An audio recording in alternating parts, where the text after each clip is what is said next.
வருவதை நீ அதை கொண்டு பார்த்திடு கோழையாகாதே. உன்னில ரத்தம் அது நித்தம் கொதிக்கட்டும், எண்ணிய எண்ணம் அது என்றும் ஜெயிக்கட்டும். தப்பேதும் இல்லை, நீ அப்பனுக்கு பிள்ளை. எதிர்த்து நில், எதிரியே இல்லை. நம்பிக்கை கொள், தடைகளே இல்லை. நிமிடம் ஏன், நொடிகளே போதும். நினைப்பதே வெற்றிதானே, எழுந்து வா. லா இல்லல்லா, லா இல்லல்லா லேயோ. லா இல்லல்லா, லா இல்லல்லா லேயோ. லா இல்லல்லா, லா இல்லல்லா லேயோ. நினைப்பதே வெற்றிதானே, எழுந்து வா.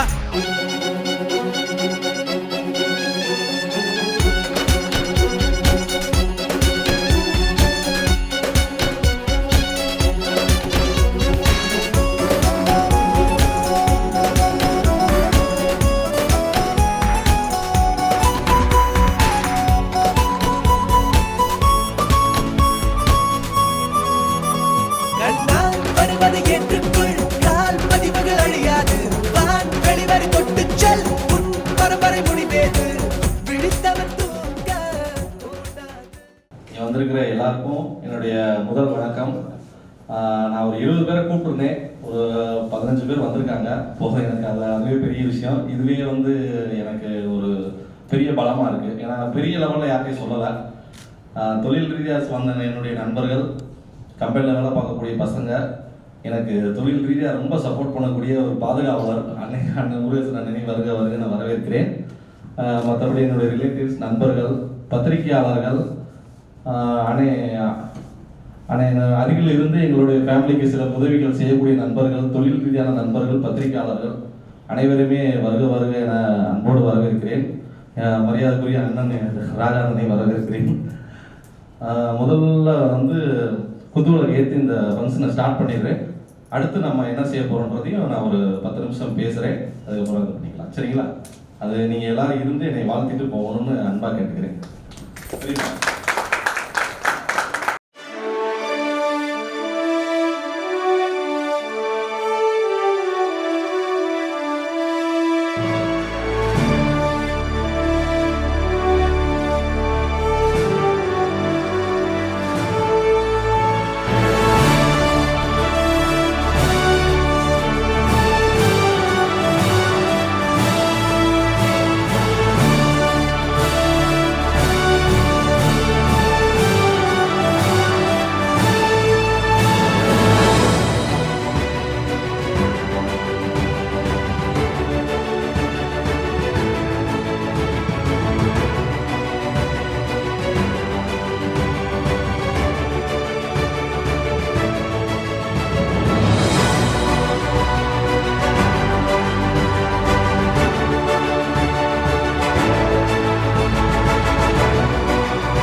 ஏன் இந்த முயற்சி செய்வோம் அப்படின்னு சொல்லி வச்சிருக்கோம் அப்படின்னா அதற்கான விளக்கம் கீழே கொடுத்துருக்கேன்.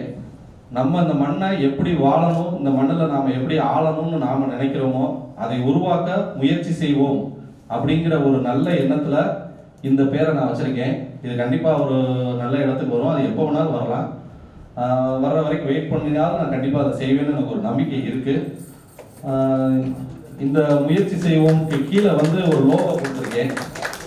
இது என்ன அப்படின்னா, நான் வேலை பார்க்கக்கூடிய லேத்து பட்டறை, இதுதான் என்னுடைய தொழில், இதுதான் என்னை வளர்க்குது, எனக்கு சாப்பாடு போடுது. இது வந்து என்னுடைய இந்த மாநிலத்தினுடைய அடையாளம். இந்த அடையாளத்தை நான் போட்டிருக்கேன். இது என்னுடைய தேசத்தினுடைய அடையாளம். இந்த தேசத்தினுடைய அடையாளம் போட்டிருக்கேன். அடுத்து வந்து என்னுடைய கட்சியினுடைய கொள்கைகள்லையும் நான் என்னென்ன செய்யணும் அப்படின்னு நான் நினைக்கிறேனோ அதில் ஒரு சின்ன சின்ன விஷயங்கள் மட்டும் நான் சொல்கிறேன். ஒரு 1/4 மணி நேரம், ஒரு 10 நிமிஷம் நான் சொல்லிடுறேன். என்னுடைய கட்சியில் வந்து இப்போ நான் ஒரு ஆள் தான், என் பின்னாடி யாரும் கிடையாது. இவங்க எல்லாருமே என்னுடைய உறவுகள், நண்பர்கள், என்னுடைய பழக்கமானவங்க. இவங்க எல்லாருமே என்னை தாண்டி இங்கே யாருமே கிடையாது. பேக்ரவுண்ட் கிடையாது, கொடுத்து உதவுறாங்க, அது பெரிய லெவலில் வருது அப்படிங்கிறதெல்லாம் கிடையாது. நான் வந்து ஒரு நார்மல் ஃபேமிலியிலேருந்து அப்படியே வரும்போது எனக்கு ஒரு யோசனை, நம்ம ஏதாவது செய்யணும், நமக்கும் இந்த இடத்துல ஒரு பங்கு இருக்குது, நம்மளாலே ஏதாவது செய்ய முடியும் அப்படிங்கிற ஒரு நம்பிக்கை இருக்குன்றதை நம்ம வெளிப்படுத்தணும் அப்படிங்கிறதுக்காக ஆரம்பிச்சிருக்கேன். இந்த முயற்சி செய்வோம் இயக்கத்தில் முதல் விஷயம் என்ன அப்படின்னா, யாரையும் டார்கெட் பண்ணி ஒரு அரசியல் செய்யக்கூடாது. இன்னொருத்தவங்களை போய் கேலி பண்ணுறதுனாலையோ, இன்னொருத்தன் தப்பாக இருக்கான், இன்னொருத்தன் சரியா இல்லை, அவன் அதை செய்கிறான், இவன் இதை செய்கிறான்னு சொல்லியே நம்ம வாழ்ந்துட்டு ஒன்றுமே இல்லாமல் போயிடுறோம். நாம் எப்படி செய்யணும் அப்படிங்கிறத பற்றி நாம் யோசிக்கிறது கிடையாது. நாம் என்ன செய்வோன்றதை மட்டும் யோசிக்க வைக்கிறது தான் இந்த முயற்சி செய்வோம் கட்சி. என்னோட நண்பர்கள்ட்ட ஒரு சிலர்கிட்ட பேசும்போது அவங்க எனக்கு சொன்னாங்க, அந்த ஃபோட்டோவில் வந்து ஒரு சைடு காந்தி வைங்க, ஒரு பக்கம் நேரு வைங்க, அப்புறம் வேறு யாராவது தலைவர்கள் வைக்க, தேச தலைவர்கள் வைக்க அப்படின்னா. எனக்கு என்னன்னா, யாருடைய ஃபோட்டோ வைக்க விரும்பலை. நம்ம ரொம்ப காலமாக ஒரு விஷயம் சொல்கிறோம், இவங்க தான் என் அடையாளம், இவங்க தான் என்னுடைய, நம்மளை தான் நம்ம ஃபாலோ பண்ணுறோம்னு சொல்லியே இந்த ஃபாலோ பண்ணுறவங்களுடைய எண்ணிக்கை வந்து விரல் விட்டு என்ற அளவு தான் இருக்குது. 4 பேர் சொல்லலாம், இல்லை 5 பேர் சொல்லலாம், ஒரு 10 பேர் சொல்லலாம், அந்த லெவலில் தான் இருக்குது. அப்படி நாம் இல்லாமல் நாம தான் இந்த நாட்டினுடைய அடையாளம், நாம தான் இந்த நாட்டை செயல்படுத்த போகிறோம்னு நம்ம பிள்ளைகளையும் சொல்லி வளர்க்கணும், நாமளும் அதே மாதிரி தான் செயல்படணுங்கிற ஒரு நம்பிக்கையில தான் நான் யாருடைய தலைவர்களுடைய ஃபோட்டோவையும் பெருசாக போடலை. அவங்க மேலே எனக்கு வெறுப்பு கிடையாது. ஆனால் நாம் நம்மளை என்னைக்கு யோசிக்க போகிறோம், அவங்கள பார்த்துட்டே வாழக்கூடாது. அவங்க தான் எனக்கு பெருசு, அவங்க தான் எனக்கு பெருசு, நான் அவர் மாதிரி வரணும், நான் அவர் மாதிரி வரணும்னு எவ்வளோ நாள் சொல்ல போகிறோம். அவங்களாம் வாழ்ந்து செத்து போயிட்டாங்க. ஆனால் நாம் எப்படி வாழணுங்கிறத நாம தானே முடிவு பண்ணணும். இன்னொரு தலைவர் லிஸ்ட்டில் நாம் போவோன்றது தான் என்னுடைய இது. அதனால தான் நான் எதையுமே போட்டுக்கறல. நான் யாரையும் சத்தம் போடுறதோ, இல்லை எதிர்த்து பேசுகிறதோ, கிண்டல் பண்ணி கேலி பண்ணுறதுக்காக நான் அரசியல், கண்டிப்பாக இந்த அரசியல் கிடையாது. அப்படியே எதிர்க்கிற அரசியல் செய்கிறவங்க மேலே ஒரு விமர்சனமோ தவறோ இருந்தால் அதை நாகரிகமாக பதிவிடணுன்றது தான் இந்த அரசியல் கட்சியினுடைய நோக்கம். ரெண்டாவது என்ன அப்படின்னு கேட்டிங்கன்னா, இந்த கட்சி இன்னைக்கு உருவாகுது. இந்த கட்சி இன்னைக்கு உருவாகுது, இதே நாள் தான் இந்த கட்சி என்னைக்கு அழிக்கப்படும் அப்படிங்கிறதே நான் மென்ஷன் பண்ணியிருக்கேன். அதுக்கு சில ரூல்ஸ் எல்லாம் போட்டிருக்கேன். என்னுடைய கட்சியோட கொள்கைகள்ல அதை நான் பதிவு பண்ணியிருக்கேன். எத்தனை பேர் அப்படி பண்ணியிருக்காங்கன்னு எனக்கு தெரியாது. ஆண்டுக்கு நாம போய் நான் வந்து 50 வருஷம் கட்சி நடத்துறேன், 100 வருஷம் கட்சி, அதெல்லாம் தேவை கிடையாது. இன்னைக்கு நான் உருவானேன் அப்படின்னா என்னைக்கு அழிய போறேங்கிறதே நம்ம சொல்லணும். அதை சொல்லக்கூடிய ஒரே இயக்கம் இந்த முயற்சி செய்வோம் இயக்கம் தான். அதில் நான் தெளிவாக நான் குறிப்பிட்டிருக்கேன். எப்படி வரும், எப்படி நாங்கள் வழி நடத்தணும், எப்படி இது வந்து முடியுங்கிறதையும் நான் சொல்லியிருக்கேன். ஒரு ஆரம்பம் இருக்கும்போது அவங்களுக்கு ஒரு முடிவு இருக்கணும். அதுவா தேய்மானாகி பிஞ்சு ஒன்றும் இல்லாமல் ஆகக்கூடாது. நாம தான் முடிவு பண்ணணும். அது எப்போ எதாகணும், எப்போ உருவானதோ அப்பயும் நான் அழிக்கணுன்றதையும் நான் எழுதி வச்சிருக்கேன். அதையும் நீங்கள் கண்டிப்பாக என்னுடைய புத்தகத்தை நீங்கள் படித்து தெரிஞ்சுக்கணும். அதுக்கடுத்து வந்து தேசிய கொடி, இது நம்ம கட்சிக்குன்னு ஒரு கொடி இருக்கும் அப்படின்னு கேட்டாங்க. கண்டிப்பாக கட்சிக்குன்னு கொடி கிடையாது. நான் அந்த நாட்டுடைய தேசிய கொடியை மதிக்கிறேன். இந்த நாட்டுடைய தேசிய கொடி இருக்கக்கூடிய இடத்துல நான் வேற கட்சியினுடைய பெருசாக வந்து விரும்பலை. ஒருவேளை தேர்தல் ஆணையத்திலேயோ இல்லை யாரோ எனக்கு வந்து கட்சி கொடியை வந்து வேணும்னு சொன்னாங்கன்னா கூட அதை கண்டிப்பாக நாங்கள் ரகசியப்படுத்தி வச்சிருக்கோமே தவிர பப்ளிஷ் பண்ண மாட்டோம். ஏன்னா நம்ம பார்த்து வளர வேண்டிய ஒரே இயக்கம், ஒரே அமைப்பு, ஒரே இது எல்லாமே வந்து நம்ம நாட்டை பார்த்து தான் வளரணும், நம்ம நாட்டை பார்த்து தான் வாழணும். அப்படின்னா தான் நம்ம முன்னேற முடியும். நமக்காக ஒரு கொடி, நம்ம ஜாதிக்காக ஒரு கொடி, நம்ம மதத்துக்காக ஒரு கொடி, இதெல்லாம் சுமக்கக்கூடாது அப்படிங்கிறது என்னுடைய எண்ணம். இதை வச்சிருக்கிறவங்களை தவறு சொல்லலை, ஆனால் எனக்கு அந்த மாதிரி தோணலை. அதனால அப்படியே ஒரு வேளை வேணும்னு கேட்டாங்கன்னாலும் நாங்கள் அதை ரகசியப்படுத்துவோம். என்னை பொறுத்த வரைக்கும் இந்த நாட்டில் ஒரே கொடி தேசிய கொடி, கட்சிக்காக கொடி கண்டிப்பாக கிடையாது. அப்படி அவங்க கொடுக்கணும்னு கண்டிப்பாக சொன்னால் கூட நான் ரகசியப்படுத்திடுவேன், அதை வெளிப்படுத்த மாட்டேன். இது வந்து என்னுடைய கட்சியினுடைய கொள்கைகள். இந்த நாட்டுக்காக நம்ம என்ன செய்ய போகிறோம், அந்த மக்களுக்கு என்ன செய்ய போகிறோம் அப்படிங்கிற ஒரு கேள்வி இருக்கும். அதை நான் ஓரலாக ஒரு சில வரிகள் மட்டும் சொல்லிடுறேன். நான் ரொம்ப பெருசாக பேசலை, நான் அடுத்த மேடல் நான் கண்டிப்பாக பேசுகிறேன்.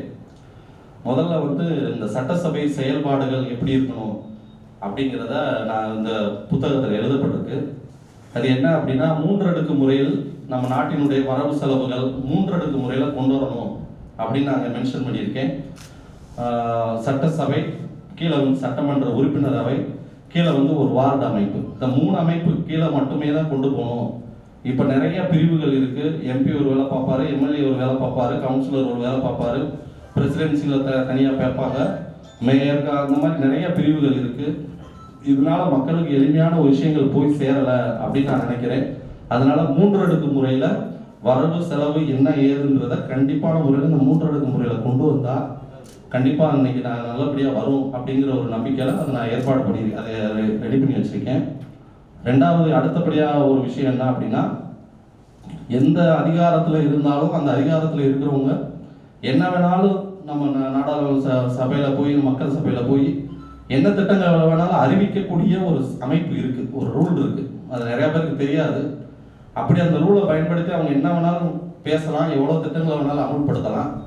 அந்த ரூல் அமுல்படுத்தினாலும் கூட அவங்க முடியும் போது அந்த ரூலை திரும்ப பெறும் சட்டம் அப்படின்னு சொல்லி நான் கொண்டு வரணும்னு அதில் மென்ஷன் பண்ணியிருக்கேன். அந்த அந்த விதிமுறைகளை வந்து மாற்றணும் அப்படின்னு சொல்லிட்டு. அடுத்தபடியாக ஒரு பேங்க்கும் ஒரு ப்ளஸ் வந்து ரேஷன் கார்டை எப்படி முறைகளை கொண்டு வர்றது அப்படிங்கிறத கொண்டு வந்திருக்கேன். ரேஷன் கார்டை வந்து 6 பார்ட்டாக பிரித்து 6 பார்ட்டு ஒவ்வொரு கேட்டகரியாக பிரிக்கிறோம். அந்த 6 பார்ட்டு ஏன் பிரிக்கிறேன் அப்படின்னா, இன்னைக்கு வந்து நம்ம எவ்வளோ சம்பளம் வாங்குகிறோம், எவ்வளோ இது வச்சுருக்கோன்றதை பொறுத்து தான் நமக்கு அந்த ரேஷன் கார்டு கொடுக்குறாங்க. நான் ஏன் 6 பார்ட்டாக பிரிச்சுக்கிறேன் அப்படின்னா, 6வது பார்ட்டில் இருக்கிறவன் பிளாட்ஃபார்மில் இருக்கிறவன், 1ஆவதுல இருக்கிறவன் உயரத்தில் இருக்கிறவன்.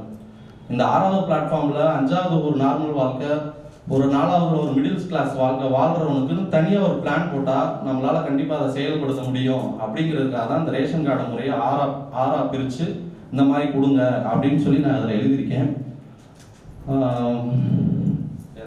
ஒரு நிமிஷம்.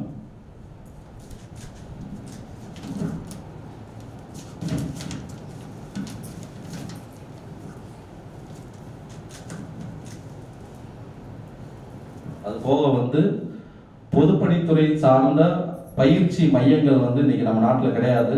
அந்த மாதிரியான பயிற்சி மையங்களை வந்து ஒரு மையங்கள் உருவாக்கப்பட்டு அதன் மூலம் நம்ம வந்து ஒரு பொதுப்பணித்துறை சார்ந்த அனைத்து விஷயங்களையும் செய்யணும் அப்படிங்கிறதுக்காகவும் அதை நாங்கள் வந்து பதிவு பண்ணியிருக்கேன். அதில் இது ஏன் அப்படின்னா, பல நாடுகளில் எல்லா நாடுகள்லையுமே அந்த பொதுப்பணி சார்ந்த பணிகள் வந்து இருக்குது. ஆனால் அவங்க நல்ல முறையில் செய்கிறாங்க. ஆனால் நம்மளால் அதை அப்படி பெரிய லெவலில் சக்ஸஸாக செய்ய முடியலை. அது என்ன காரணம்னா, நம்மக்கிட்ட வந்து ஒரு அரசு ரீதியான ஒரு அமைப்பு வந்து அதை இன்னும் அவங்க சொல்லிக் கொடுக்க கூட ஆள் கிடையாது. யாரோ 4 பேர் வருவாங்க, அவங்க எதை செய்யுங்க அதை செய்யுங்க பாலம் கட்டுங்க அப்படி இப்படின்னு சொல்லி வேலை பார்த்துடுறாங்க. அதனால பொதுப்பணித்துறை சார்ந்த வேலைகள், மக்கள் சார்ந்த எல்லா வேலைகளையுமே கற்றுக் கொடுப்பதற்கும் ஒரு பயிற்சி மையம் கண்டிப்பாக தேவை. அந்த இதை நான் வந்து மென்ஷன் பண்ணியிருக்கேன். அந்த இதில்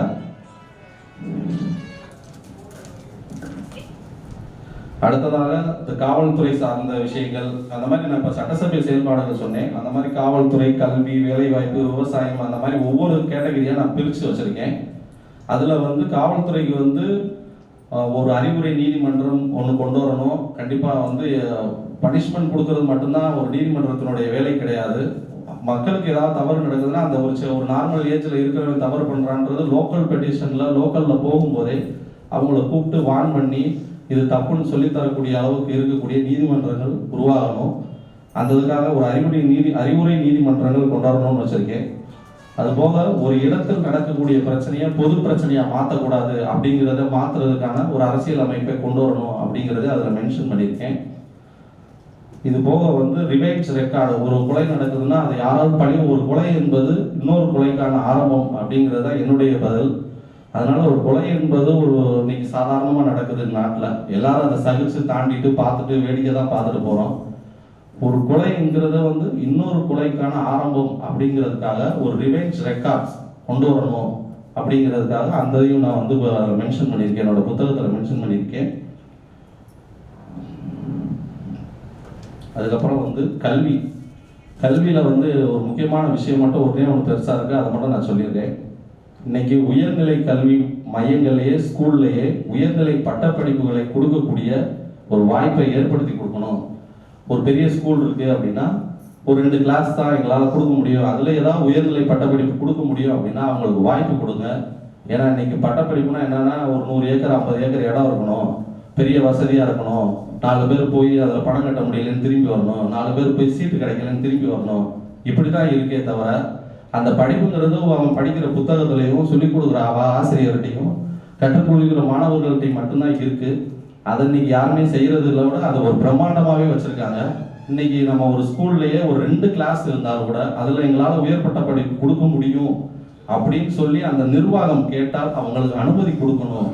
அவங்க 2 கிளாஸ்ல ஒரு 40 பேர் வச்சிருந்தா கூட அவங்களால ஒரு 80 பேர் அவங்களால உருவாக்க முடியும், 80 உயர்பட்ட படிப்புகளை உருவாக்க முடியுங்கிறதுக்காக நான் அதை மென்ஷன் பண்ணியிருக்கேன். அப்புறம் வேலைவாய்ப்பு.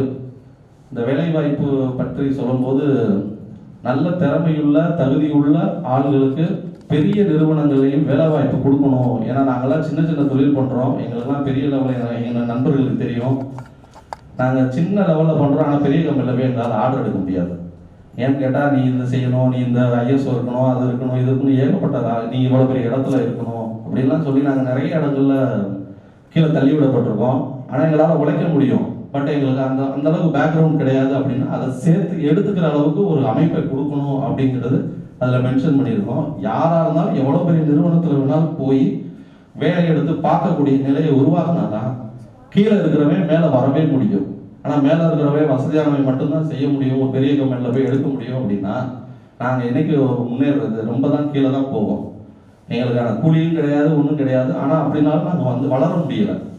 அதனால் அதுக்கான ஒரு விஷயங்களை எப்படி கொண்டு வரணும் அப்படிங்கிறத என்னுடைய புத்தகத்தில் நான் எழுதியிருக்கேன். அதுபோக வயதானோர் உடல் உழைப்பு கம்மியான வேலை வாய்ப்பை கொடுக்கணும். ஒரு 55 வயசு இருக்காங்க அப்படின்னா அவங்க ரிட்டையர்ட் ஆகி வீட்டில் தான் இருக்கணும் அப்படின்னு சொல்லி ஒரு இருக்கு. நிறைய பேர் 50-60 வயசை தாண்டவங்க நிறைய பேர் இன்னைக்கு ஏடிஎம்ல பார்த்துட்டு இருக்கோம், ஏடிஎம் வாசல்ல உட்காந்துருக்காங்க.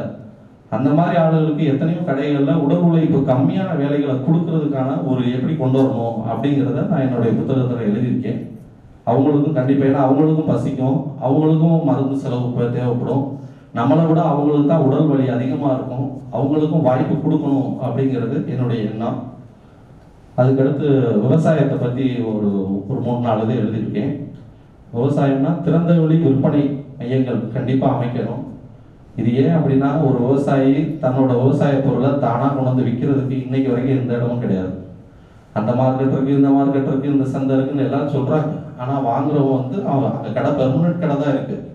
திறந்த வெளி விற்பனை மையம் இருக்கணும். இப்போ ஒருத்தர் 1 ஏக்கர் தென்னந்தோப்பு வச்சிருக்காருன்னா அந்த திறந்த வெளி விற்பனை மையத்தில் அவர் ஒரு 100 மூடை வருது, இவ்வளோ வரும் 50 மூடை வருது சொல்லணும்னா ஒரு 1000 தேங்காய் காய்க்குது அப்படின்னா அவராக போய் அந்த மார்க்கெட்டில் வித்துக்கலாமே, ஏன் அதுக்கு வழி கொடுக்க மாட்டேங்கிறாங்கன்னு தெரியல.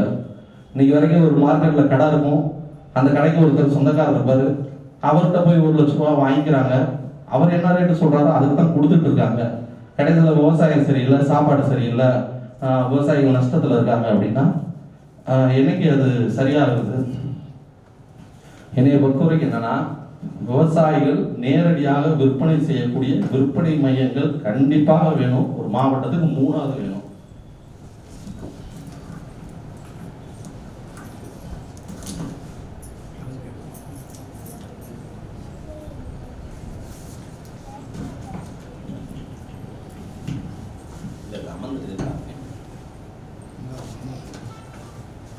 இது ஏன் அப்படின்னா விவசாயம் இருக்கிறது வரைக்கும் யாருக்கும் தெரியாது. ஒருத்தருக்கு காசு இருக்கிற வரைக்கும் பசிக்கிறது தெரியாது. காசு இல்லாதப்போ தான் அவன் கையில் பசிக்கிறதோடைய வேல்யூ என்னன்னு தெரியும். கத்திரிக்காயை கண்ணில் பார்க்குறோம், மாங்காயை கண்ணில் பார்க்குறோம், தேங்காயை கண்ணில் பார்க்குறோம், நமக்கு அதோட இது தெரியல. அவங்க எல்லாருமே நொடிஞ்சு போயிட்டாங்கன்னா ஒன்றுமே செய்ய முடியாது. அதனால தான் சொல்கிறேன், திறந்த வெளி விற்பனை மையங்கள் கண்டிப்பாக நம்ம கொண்டு வரணும். அவனுடைய காய்கறிகள் அவனே கொண்டு வந்து ஒரு பார்க்கிங் மாதிரி கொடுத்து நீ எங்கே வேணாலும் வச்சு விற்று போவோம் திறமைன்னு சொன்னான். அவன் விற்றுட்டு போகிறான். அதை விட்டுட்டு எங்கள்கிட்ட தான் கொடுக்கணும், மார்க்கெட் இருக்குது, மார்க்கெட்டில் 500 கடை இருக்குன்னு 500 கடையில் தான் விற்கணும் அப்படின்னு சொன்னான். அவன் எங்கே போய் விற்பான்? தெருவா தான் போய் விற்பான். அந்த மாதிரி இருக்குது. அதுக்காக தான் திறந்த வெளி விற்பனை மையங்கள் கொண்டு வரணும். இதில் இன்னொரு விஷயம் என்ன அப்படின்னா ஒரு புத்தகத்தை எடுத்து ஒரு புஸ்தகம் நிறைய நாங்கள் விவசாயிகளுக்கு அதை செய்வோம் இதை செய்வோம்னு சொன்னாலும் விவசாயி வளர மாட்டான். அவன் நல்லா இருக்கிறது ரொம்ப கஷ்டம்.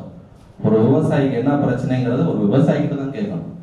அந்த மாதிரியான ஒரு அமைப்பை ஒவ்வொரு பகுதியிலையும் உனக்கு என்னடா பிரச்சனை, உனக்கு எப்படி சரி செய்ய முடியும் அப்படிங்கிறத கண்டிப்பாக நம்ம கொண்டு வரணும். இது ஏன் அப்படின்னா, ஒரு இடத்துல தண்ணி இருக்கும் காய்க்காது, ஒரு இடத்துல காய்க்கும் ஆனால் தண்ணி இருக்காது, ஒரு இடத்துல காய்க்கும் தண்ணி இருக்கும் ஆனால் அவனால் கொண்டு போய் விற்கிறதுக்கு பாதை இருக்காது. இதெல்லாம் நிறைய விவசாயிகள்கிட்ட நாங்கள் பேசியிருக்கோம், நிறைய இடங்கள்ல கேட்டிருக்கோம். நார்மல் ஃபேமிலியாக இருப்பான், ரொம்ப உலகுடிசியில் இருப்பான், ஆனால் ஊருக்கே சாப்பாடு போட்டுருப்பான், அவனுக்கே தெரியாது. அதனால தான் நான் திறந்த வெளி விற்பனை மையங்களை விவசாய மையங்களை உருவாக்கணும். யார் பேர்லையும் ரெஜிஸ்டர் பண்ணாத ஒரு இடத்துல அவங்க ஓப்பனாக விற்கிறதுக்கு அனுமதி கொடுக்கணும் அப்படிங்கிற மாதிரி ஒரு இது கொண்டு நினைக்கிறேன். அது போக அரைத்த உணவுப் பொருட்கள் விவசாயிகளை கெடுக்கக்கூடிய, விவசாயத்தையும் கெடுத்து உடம்பையும் கெடுக்கக்கூடிய அரைத்த உணவுப் பொருட்களை விற்கக்கூடாது. ஏன்னா இன்னைக்கு நம்ம ரொம்ப ஒரு மோசமான நிலைக்கு உடல்நிலை போகிறதுக்கு காரணம் என்னன்னா, நம்ம பிராண்டடாக பவுடர் போட்டு அதில் பாலிஷ் பண்ணக்கூடிய பொருட்களை வாங்கி நம்ம பயன்படுத்துகிறோம். அது எல்லாத்தையுமே தடை செய்கிற அளவுக்கு நம்ம மாறணும். அது கவர்மெண்ட் சொல்லும் அப்படின்றதெல்லாம் கிடையாது. நாம தான் அதுலேருந்து வெளியே வரணும். நம்மளுடைய உடல் உழைப்புலேருந்து தான் வெளியில் வரணும்.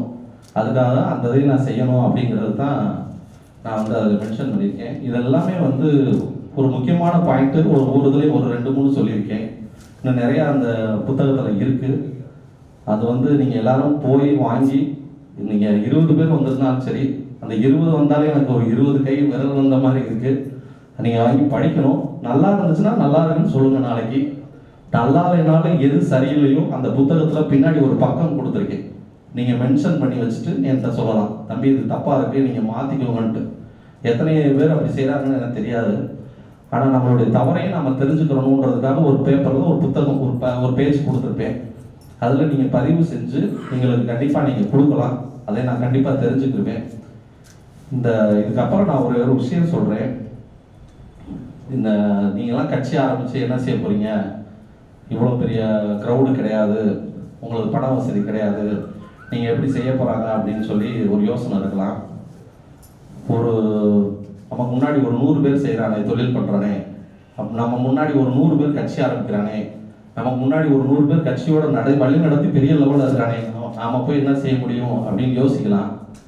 என்னையை பொறுத்த வரைக்கும் என்னென்னா, முதல்ல 100 பேர்த்தில் ஒருத்தனாவோம், அப்புறமா நம்ம எத்தனாவதாக இருப்போன்றதை நாம் முடிவு பண்ணுவோம். ஏன்னா எங்களுக்கு அதுதான் பெருசாக வரணுன்றது கிடையாது. சிறுசாக இருந்தாலும் எங்களுடைய குரல் வெளியில் தெரியும். அதனால அந்த 100-ல் ஒருவராக இன்னைக்கு நான் உள்ள வந்திருக்கேன். எனக்கு அதுதான் பெருசு. சரிங்களா? அடுத்ததான் இதுக்கு தகுதி இருக்கா தகுதி இல்லையா அப்படின்னு சொல்லி கேட்கலாம். எங்கள்கிட்ட என்ன தகுதி இருக்கோ அதை வச்சு நான் முன்னாடி நிற்கிறேன். எது இல்லையோ சொல்லுங்க, அதை வளர்த்துக்கிட்டு நிற்கிறேன். ஏன்னா எங்களுக்கு அதுதான் வேணும். எங்களுக்கு வரும்போதே நான் ஒரு காரில் இறங்கணும், 4 பேர் பொக்கை கொடுத்து தான் வரணும் அப்படின்னா, அவன் நல்லா பெரிய ஆளுகளாக தான் வரணும் அப்படின்னா நாங்களாம் என்னைக்கு வர்றது? எங்களுக்கெல்லாம் என்னைக்கான வாய்ப்புகள் வேணும் அப்படிங்கிறதுக்காக தான் இன்னைக்கு நான் சும்மா நீங்கள் நேற்று வரைக்கும் நேற்று சாயந்தரம் வரைக்கும் நான் அழுக்கு சட்டை தான் போட்டு தெரிஞ்சேன். என்னுடைய நண்பர்களுக்கு தெரியும், எங்கள் அம்மையில் வேலை பார்த்த பசங்களுக்கு தெரியும். இந்த அழுக்கு சட்டைக்குள்ளேயும் தேசப்பற்று இருக்குன்றதை நாங்கள் காட்டணும். அதுதான் எங்களுக்கு முக்கியம். எங்களுக்கு சம்பாதிச்சு பெரிய காரில் இறங்கினாதான் ஒருத்தன் கட்சி ஆரம்பிக்கணும், ஒரு பெரிய ஆளாக இருக்கணும் அப்படிங்கிற எண்ணங்கள் இன்னைக்கு எல்லா மக்கள்கிட்டையும் இருக்கு. அதை முதல்ல நம்ம மாற்றணும். ஒரு நல்ல தலைவனை நம்ம வீட்டிலேயே உருவாக்கினா மட்டும்தான் இந்த நாடு நல்லா இருக்கும். எவனோ ஒருத்தன் வருவான், எவனோ ஒருத்தன் செய்வான், அவன் செய்வான், இவன் செய்வான் நம்ம யோசிக்க கூடாது. அதனால தான் இதை நான் ஆரம்பிச்சிருக்கேன். என்னுடைய முதல் அரசியல் மேடை பேச்சு இது. ஒருவேளை என்னுடைய பேச்சில் ஏதாவது ஒரு திணறலோ இல்லை மூச்சு வாங்குறதோ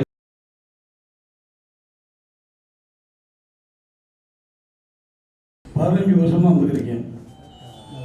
2வது கிராம பொறுப்பாளர். தோரிமான் கிராமத்துக்கு மொத்த கிராம பொறுப்பாளர். எங்களுடைய கீழே தெருன்னு ஒன்று இருக்கு, அந்த தெருவுக்கு நான் பொறுப்பாளர்.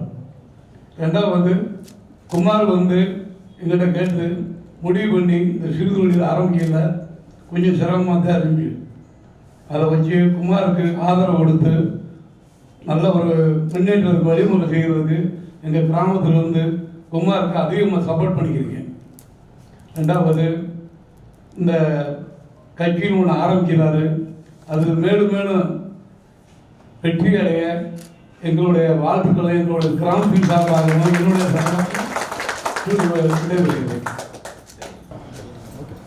என்னோடய பேர் வந்து முத்துக்குமார்.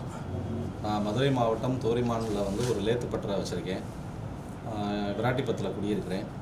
எனக்கும் ரொம்ப நாளாக ஒரு ஆசை, நமக்கும் இந்த தேசத்தின் மீது ஒரு பங்கு இருக்குது, நம்மளும் ஏதாவது செய்யணும் அப்படிங்கிற ஒரு எண்ணம் எனக்குள்ளே இருந்தது. அதனால தான் நான் வந்து ஒரு புதிய அரசியல் கட்சியை தொடங்கியிருக்கேன். ரொம்ப எளிமையான ஒரு வாழ்க்கை வாழ்ந்துருந்து அதிலேருந்து வந்த ஒரு ஆள் தான் நான். பெரிய லெவலில் கிடையாது, ஆனால் நம்மளாலே முடியும் அப்படிங்கிற ஒரு நம்பிக்கையில் ஆரம்பிச்சிருக்கேன். என்னோடய இயக்கத்துக்கு பேர் முயற்சி செய்வோம்.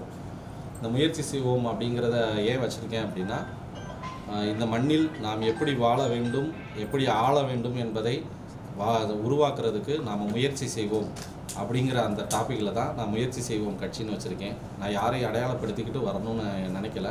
ஆனால் நமக்கான தேவையை நாம் எப்படி உருவாக்க போகிறோம் அப்படிங்கிறத பற்றி நாம் யோசிக்கணும், அதை நாம் செயல்படுத்தணும் அப்படிங்கிறதுக்காக இதை நான் உருவாக்கியிருக்கேன். என்னுடைய கட்சியினுடைய பெயர் முயற்சி செய்வோம் கட்சி.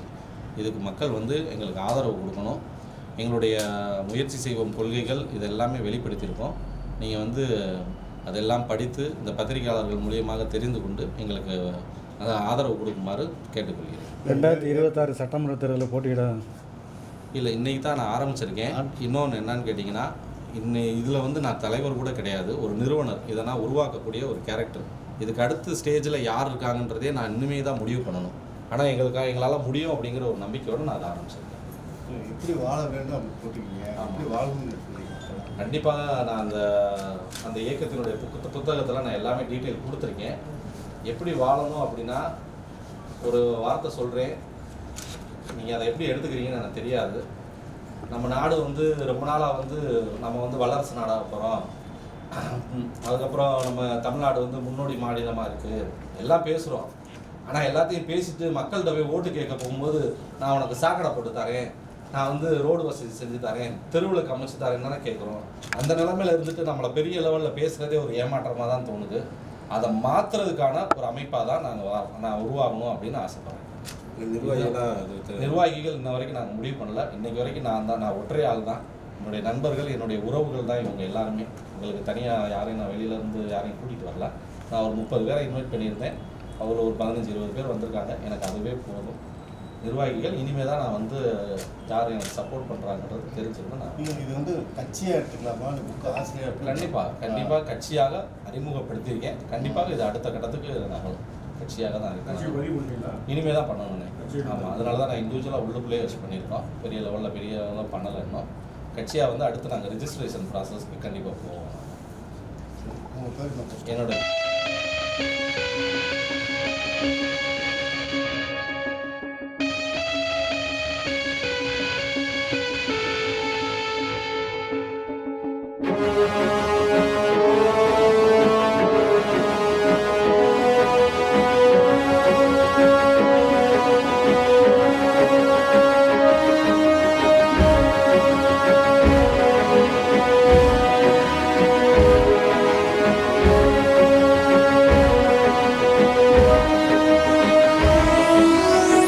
Look at me, you can call me the mass disaster. I'm a monster, never ever read my chapter. I'm a gangster, the God is my freaking banker. Money's the master, but that's not what I'm running after. Pistol புகழ்ந்து கொண்டிருக்கும் நான் ஒருவன். இந்த உலகத்தில் யார் எந்த பகைவன்? நான் ஒரு தனிப்படை, நானே எந்த தலைவன். நான் என்றும் தனி ஒருவன். தனி ஒருவன் நினைத்து விட்டால் இந்த உலகத்தில் தடைகள் இல்லை. தனியொருவன் நினைத்து விட்டால் இந்த உலகமே தடையும் இல்லை. தவறு இழைத்தாலும் அதை தடுப்பேன் நான். சுடும் தீமைகளை தினம் அழிப்பேன் நான்.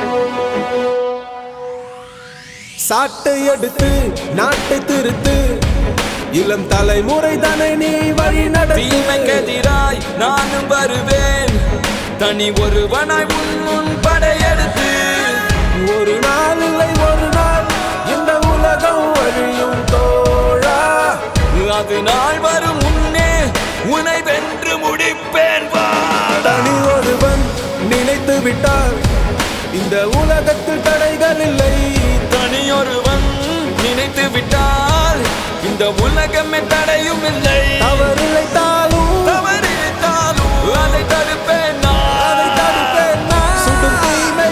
சுடும் தீமைகளை தினம் அழிப்பேன் தனி ஒருவன் நான் தனி ஒருவன் நான் தனி ஒருவன் நான் தனி ஒருவன் நான்